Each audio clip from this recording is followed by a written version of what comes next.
Pinangunahan ni Pangulong Ferdinand Bongbong Marcos Jr.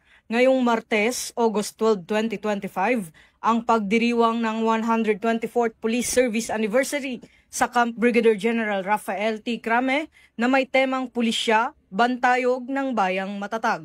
Bago ang pangunahing programa, bumisita si Pangulong Marcos kasama si Secretary of the Interior and Local Government John Vic Remulla sa PNP Command Center o PCC, kung saan tumanggap sila ng briefing mula kay PNP Chief Police General Nicolas Torre III hinggil sa 5-minute police response time program at mga teknolohiyang ginagamit upang mapabilis ang aksyon ng kapulisan sa mga insidente.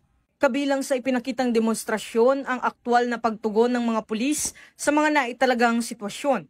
Una na rito ang pagpili ni SILG Remulla na puntahan si Mayor Gemma Lubiga ng 13 Martires, Cavite gamit ang 911 emergency hotline. Nakarating ang mga pulis sa bahay ng alkalde sa loob lamang ng 2 minutes and 41 seconds mula sa pagtanggap ng tawag.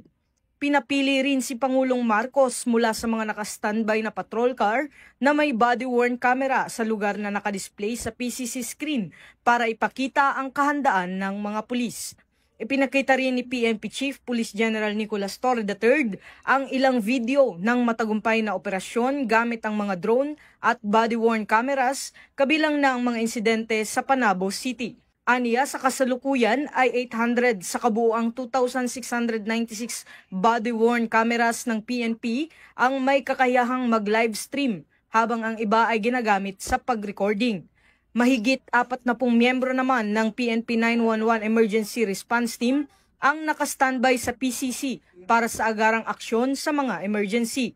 Ang taunang pagdiriwang ay nagsilbing pagkakataon upang bigyang pugay ang mga natatanging pulis at unit na patuloy na naglilingkod ng buong husay at upang ipakita ang kahandaan ng PNP na magbigay ng mabilis at makabagong serbisyo sa sambayanang Pilipino.